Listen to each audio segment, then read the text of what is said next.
গতকাল ঘুমানোর আগেই অ্যালার্ম দিয়ে রেখেছিলাম যাতে অনেক ভোরে উঠতে পারি, কেননা সকালবেলা অনেক কাজকর্ম থাকে। বাচ্চাদেরকেও আসতে বারণ করে দিয়েছি, কেননা 8টার মধ্যে গুছিয়ে বেরোতে হবে। তো সকালে উঠে আমি তাড়াতাড়ি করে ফোনটা চার্জে বসিয়েই সমস্ত কাজকর্ম সেরে ফেলেছি আগে। তারপরে কিন্তু ভাত বসিয়ে দিয়েছি। তো ভাবলাম যে এই সময়টায় আমি জামা কাপড় যা আছে সেগুলো সব মেলে দিই। দেখতেই পাচ্ছেন পুরো 2 বালতি ঠাসা ঠাসা জামা কাপড় কেচেছি। এমনিতেই গরমের সময় প্রত্যেকটা বাড়িতে একই অবস্থা আমার মতো, একটু বেশি জামা কাপড় কাচা পড়ে, তার কারণ বারবার করে পাল্টাতে হয়। আর বিশেষ করে ছোট্ট বাচ্চা থাকলে তাকে তো বারবার করে পাল্টাতে হয় আর কি। তো ওই জন্য একটু বেশি কাচাকুচি। আর আমি এগুলো সব কালকে সন্ধেবেলা কেচেছিলাম আর কি। বাচ্চাগুলোকে ছুটি দিয়ে মুরগি গুছিয়ে মেয়েকে খাইয়ে দিয়ে আর ওকে ফোনটা দিয়ে ও যখন ফোন দেখছিল আমি গিয়ে তখন কেচেছি। আর এখন যা মশার উৎপাত যে কি বলবো, বসাই যাচ্ছিল না। অনেকটা আবার থালাও ছিল।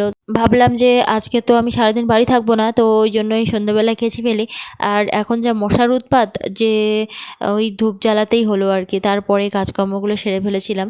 তো সকাল থেকে আমার মোটামুটি অনেকটা কাজকর্ম হয়ে গেছে, শুধু জলটা আনতে যা বাকি আছে। মনে করি যে হ্যাঁ, কাজকর্ম প্রায় হয়ে এসেছে, কিন্তু দেখা যায় যে মেয়েদের হাতের কাজ কখনো শেষ হয় না, একের পর এক বেরোতেই থাকে। তো যাই হোক, এখন জামাকাপড়গুলো সব মেলে দিই। তবে একটা বিষয় দেখলাম যে সন্ধ্যাবেলা কাচাকুচি করতে একটু কম কষ্ট, কেননা দুপুরে রৌদ্রে আমাদের যেহেতু 11টা থেকে জল আসে, ওই সময়টা কাচাকুচি করতে ভীষণ কষ্ট হয় আর ওই রৌদ্রের মধ্যে এসে জামা মেলতে।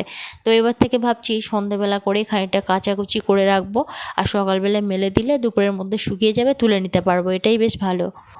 এই যে এখান থেকে শুরু করে সব দিকটা মেলে দিয়েছি, হাওয়ায় পড়ে যায় ওই জন্য ছোটোখাটো জিনিসগুলো সব উপরে উপরে দিয়েছি। জামার ফাঁকে ফাঁকে অনেকটা কেচেছিলাম কালকে, ওই তো এক্ষুনি থেকে পড়া শুরু হয়ে যাচ্ছে। এমনিতেই মেয়েদের কাজের শেষ নেই, সকালবেলা এমনি কাজের চাপটা একটু বেশিই থাকে। আজকে সকালবেলা বাচ্চাদের ছুটি দিয়েছি, বলেছি বিকালবেলা পড়াবো। তো ওই জন্য ওরা সকালবেলা আসেনি, তবুও একজন এসেছিল। বললাম যে আমি তো কালকে বলেই দিয়েছি, তো আবার বাড়ি গেল, এর জন্য হয়তো আমাকে আরেকদিন পড়িয়ে দিতে হবে। তো যাই হোক, এখন জল আনতে এলাম। এ বাবা, তোকে একটা টিপ পরানো হয়নি? যা, ভুলে গেছি আমি। আজকে আমি আলু সেদ্ধ ভাত করেছি একটু তাড়াতাড়ি বেরোনোর জন্য, কেননা 8টার মধ্যে বেরোতে হবে। এমনিতেই মেয়েদের কাজের শেষ নেই, তার উপরে সকালবেলাটা একটু বেশিই চাপ থাকে কাজের। তো যাই হোক, ওটাই আমি খেয়ে নিলাম, মেয়েকে খাইয়ে দিয়েছি আর রাহির বাবার জন্য রেখেছি। যাই না দুপুরবেলা তো রাহির বাবা বাড়িতেই থাকে, তো দেখা যাক এখন রান্নাবান্না কিছু করে রাখে নাকি। তো এমনিতে আজকে জল নেই বলে সন্ধেবেলায় অনেকটা কেচেছি, ওই জন্য মেয়েকে চান করিয়ে বেরোতে পারিনি আর কি। আমি তো চান করিনি, তো যাই হোক গিয়েই আর কি চান করতে হবে। এই জায়গাটার নাম হচ্ছে হসপিটাল মোড়, এখান থেকে কিন্তু ক্যানিং একদমই কাছে। কিন্তু আমরা যাব কলতলা, মানে জায়গাটার নাম হচ্ছে কলতলা। তো এখান থেকে আবার টোটো ধরতে হবে, তারপর যেতে হবে। তো এর আগে আমরা 2-3বার ছোটাছুটি করেছি, কাজ হয়নি, তো ওই জন্য একবার মাকে নিয়ে আমরা গ্যাস অফিসেই চলে এসেছি। এসে দেখলাম ভালোই ভিড় আছে, তো দেখি কতক্ষণে কাজ মেটে। যাই হোক, কিছুটা কাজ মিটেছে। তারপরে গ্যাসের বই না হলে আবার গ্যাস বুকিং করা যাবে না, ওই জন্য আবার থানায় গিয়ে লিখে আনতে হবে। তো ওই জন্য বাবাকে আবার পাঠিয়ে দিলাম যে তুমি তাড়াতাড়ি যাও, আমরা এখানে বসে আছি, না হলে আবার গ্যাস তোলা যাবে না। ওই জন্য এখান থেকে প্রায় আধা ঘন্টা কি 35 মিনিট পরে থানা আছে। তো ওই জন্য ওখানে আবার বাবাকে পাঠিয়ে দিলাম। বাবা যাচ্ছিল না, আবার কবে আসবে না আসবে, ওই জন্য বাবাকে পাঠিয়ে দিয়েছিলাম। তো যাই হোক, ওই জন্য বাবা আবার ওখান থেকে ফিরলো। আমরা কিন্তু অনেকক্ষণ বাইরের গরমের মধ্যে বসেছিলাম। তারপর এখানকারই একজন বললেন যে ভিতরে এসে বসো। তো ভিতরে এসি চলছিল, বেশি ঠান্ডা ঠান্ডা, তো ওখানে বসে থাকতে থাকতে আমার মেয়েও ঘুমিয়ে গিয়েছিলো আর কি। তারপরে কিছুটা সময় আমরা লাস্টের দিকে আমরা আবার ভিতরে বসেছিলাম। এখানে যা কিছু বলছিলাম সব মিউট করে দিয়েছি, তার কারণ হচ্ছে গাড়ি চলছিল তো এত আওয়াজ হচ্ছে, আর তার উপরে শোঁ করে হাওয়ার আওয়াজ হচ্ছে, কিছু শোনা যাচ্ছিল না। তো যাই হোক, কাজটা মিটেছে, ওই জন্যই বেশ খুশি লাগছে। আর আসতে হবে না, পরের মাস থেকে আমি গ্যাস তুলতে পারবো। আর মা তারপরের থেকে তুলতে পারবে আর কি, যেহেতু মার বেশ কয়েকদিন আগের থেকে গ্যাস তোলা হচ্ছে, 45 দিন পর পর বুকিং করা যাবে। তো যাই হোক, ওটাই বলতে চাইছিলাম। আর আমাদের বাড়ির থেকে না প্রায় 2-2.5 ঘন্টার বেশি সময় লাগে। তো যেতেও তো একই সময় লাগে, বুঝতেই পারছেন এই গরমে রৌদ্রের মধ্যে আসা ভীষণ কষ্ট, আর অনেকটা খরচেরও ব্যাপার থাকে। গ্যাসের দাম বাড়ার সাথে সাথেই কিন্তু গাড়ি ভাড়াও অনেক বেড়ে গেছে। তো ওই জন্য বাবাকে বললাম যে তুমি একেবারে কাজ মিটিয়ে নাও, আমরা বসে থাকি। তো ওই জন্য একেবারে কাজ মিটিয়েই যাচ্ছি আমরা, আর যেন আসতে না হয়। আসলে গ্যাস অফিসটা এতটাই দূরে যে আমরা ওই জন্য একদম আসতে চাইছিলাম না। বিশেষ করে আমার ছোট বাচ্চা আর মা দেখতে পায় না, মার একটু ভীষণ সমস্যা হয় আর গাড়িতে ভীষণ চাপাচাপি করেই লোক নেয় আর কি। তো ওই জন্যই আসতে চাইছিলাম না, কিন্তু যার কাছ থেকে আগে বাবা গ্যাস নিত আর কি, তো উনি যে এইগুলো পারবে না সেগুলো আর কি বলছে না, বারবার করে আমাদের ঘুরিয়েছে। তো যাই হোক, অফিসে এসে আমাদের কাজটা মিটলো। অনেক দূরের রাস্তা হলে দেখা যায় যে বাসেই যাতায়াত করলে ভালো হয়, কিন্তু আজকে কোথায় মিটিংয়ের জন্য সমস্ত এই লাইনে বাস তুলে নিয়েছে। অটোতে এসেছি, আবার অটোতেই যেতে হবে। যারা ডিস্ট্রিবিউট করে গ্যাস, তো তারা কিন্তু বাবারই ওখানে একদমই যায় না, কারণ অনেকটা ভিতরে। তো ওই জন্য বাবাকে কিন্তু অনেকটা এসে তারপরে গিয়ে আর কি গ্যাস নিয়ে যেতে হয়। ওই দিন আমি আর পরে কোনো ভিডিও শ্যুট করিনি, তো এখন থেকে আবার কন্টিনিউ করলাম। আর দেখতে থাকুন, আশা করি ভালো লাগবে। আজকে ভীষণ হাওয়া হচ্ছে, বিশেষ করে দুপুরের টাইমটার থেকে। এখন সময় হচ্ছে 12টা 34। এখন থেকে আজকে ভিডিও শুরু করলাম। আজকে যেহেতু রবিবার, টিউশন নেই। আজকে হচ্ছে এপ্রিলের 26 তারিখ। রাহির বাবা একটু আগে টিউশন থেকে এলো।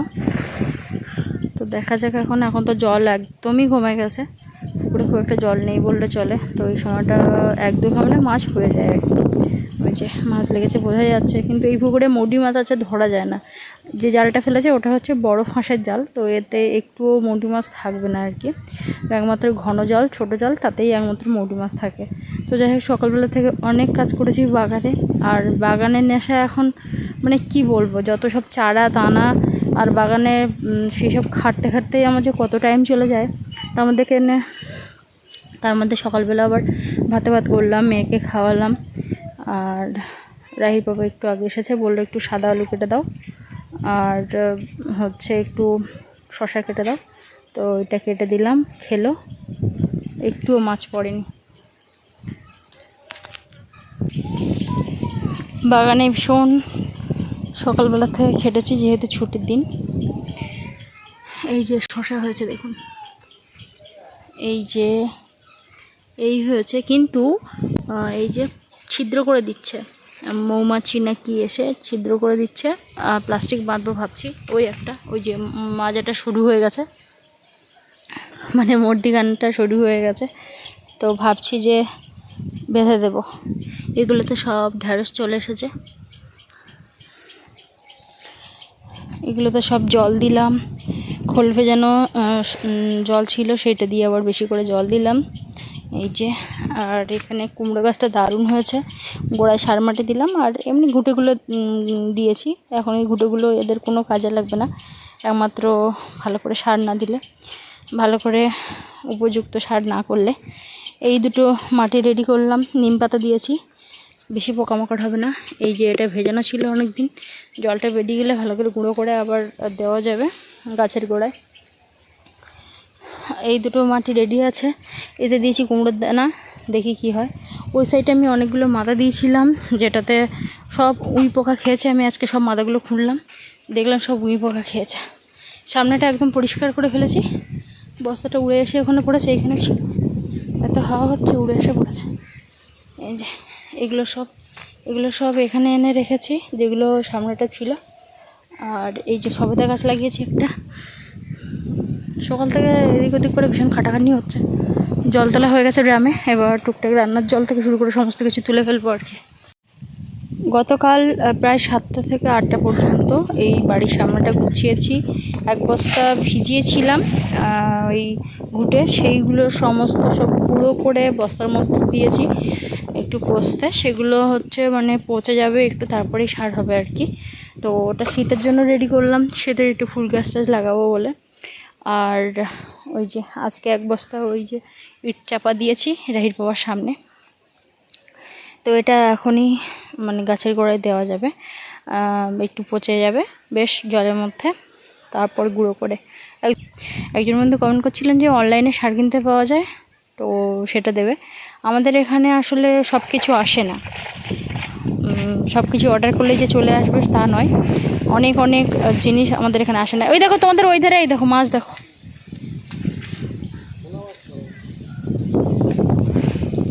তো ওই জন্য আমাদের এখানে সম্ভব না সব কিছু নেওয়া। মেয়ের অবস্থা দেখুন, এরকম পুরো সারা বারান্দা করে ফেলে। আজকে দেখছি সব জড়ো করে সামনের দিকটা এনেছে। তো যাই হোক থাক, এখন গোছানোর এখন টাইম নেই। এখন জলগুলো আগে ভরে নিই।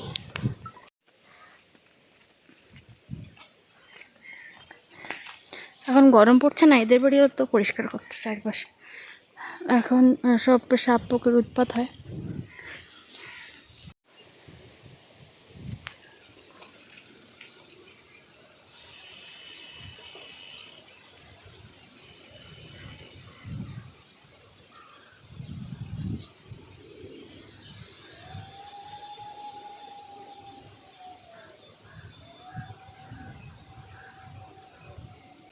পা দাঁড়াচ্ছে না, এখান থেকে খানিকটা মাটি, নরম মাটি কেটে কেটে নিয়ে যাব।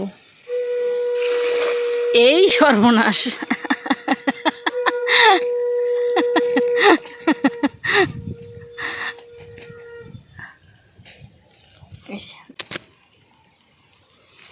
এই নরম মাটি বিশাল সার, পাতা পচা নরম মাটি না।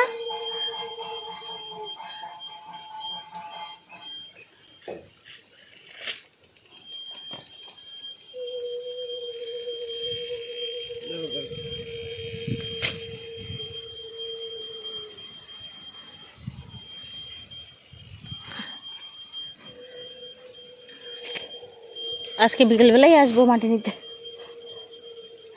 কি বলে এখন।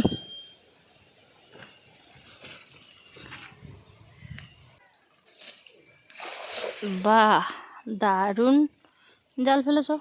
এই মাছটা তো যাচ্ছে না গো। হ্যাঁ, চলে যাও, অনেকক্ষণ থেকে আছে।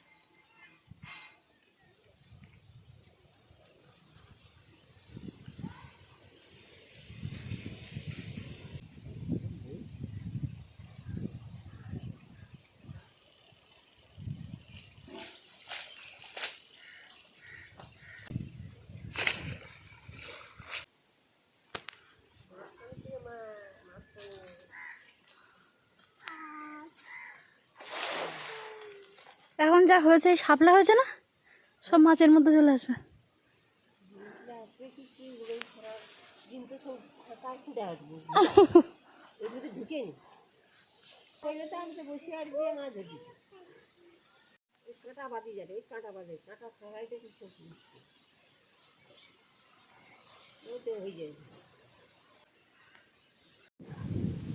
এই যে অনেকক্ষণ ধরে ওখানে ওই মাটিগুলো নিচ থেকে তুললাম, পাঁক মাটি ওইগুলো। আরও কিছুটা তুললে ভালো হতো, কিন্তু তোলা যাচ্ছে না, ভীষণ মানে কষ্ট হচ্ছে। ওই ধেপে ধেপে একটু করে মাটি উপরে তোলা, অনেক উঁচু যেহেতু। খানিকটা তুললাম। ওই যে বললাম না, কালকে অনেক কাজ করেছি। এই যে বস্তাগুলো সব ওর মধ্যে পাতা ভরে রেখেছি, ওর উপরে কিছু মাটি আর কিছু সার দিয়ে ওর মধ্যে ভাবছি আদা না হলে হলুদ এই ধরনের কোনো কিছু লাগাবো আর কি। অনেকগুলো বস্তা এখানে সব রেডি করেছি, আরও অনেক বস্তা আছে যদিও। তো যাই হোক, এগুলো রেডি করেছি। একটু না পচলে, না মাটি দিলে হবে না। এই যে এই পুকুরে হয়েছে এই পাঙাশ ট্যাংরা, আর এই পুকুরে এই মাছ 3টে, আর এই পুকুরে হয়েছিল এই মাছ, ওরা নিয়েছে আর আমাদের এইটা দিয়েছে। আর ওই পুকুরে ওরাও ট্যাংরা মাছ খায় না, আমরা নিয়েছি। আর এই যে ঘেরিতে এই বাগদাগুলো হয়েছে আজকে। ট্যাংরা মাছের না এই উপরে উপরে কালো কালো থাকে, ওই যে ঘষতে ঘষতে বেশ অনেকখানি সময় যায়। তো যাই হোক, পরিষ্কার করে আনলাম, শুধু ঝাল করব। এখন অনেকটাই দুপুর হয়ে গেছে, অনেকটা বেলা হয়ে গেছে। তো ওই জন্য আরও বেশি সবজি টবজি কাটার সময় নেই, ওই জন্য পেঁয়াজ টেয়াজ নিয়ে চলে এসেছি, একটু ঝাল করব।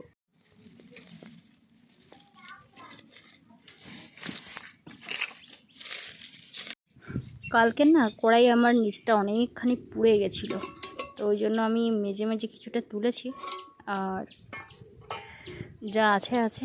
তো যাই হোক, এখন অনেক কষ্টে উনানটা জ্বালালাম, প্রচুর হাওয়া হচ্ছে। তো ওই জন্য একদিকে ভালো, এখানে বসে রান্না করা যায় না, এত গরম লাগে। এই গরমের মধ্যে উনানে রান্না করা সত্যিই ভীষণ কষ্ট। আর একদিকে সমস্যা হচ্ছে, এখানে ওই আমার মানে ঘেরা বেড়া দেওয়া নেই বলে উনান জ্বালাতে ভীষণ কষ্ট হয়, বারবার করে নেবে গিয়ে ধোঁয়া হয় আর কি। তো রান্নাঘরটা যেহেতু সরানো হবে, ওই জন্য রাই পাপা আর এইদিকে আর গা করে না, কিন্তু রান্না তো করতেই হয়, তো ওই জন্য একটু সমস্যা হয় আর কি। তো যাই হোক, এখন আবার এর মধ্যে শাক বেছে ফেললাম, আর এর মধ্যে আবার শাক কেটেছি। তো ওই জন্য ভাবলাম যে তাহলে একটু শাক ভাজাও করবো। শুধু একটা তরকারি দিয়ে দুবেলা খাওয়া যায় না, তো ওই জন্য শাক ভাজাও করলাম একটু। আমাদের জন্য একটু ঝাল দিয়েছি, মেয়ের জন্য ঝাল ছাড়া, আর এই যে শাক ভাজা করেছিলাম। আমরা এখন খেতে বসে গেছি, আর আপনাদের সঙ্গে দেখা হচ্ছে নতুন ভিডিওতে। অনেক ভালো থাকুন সবাই।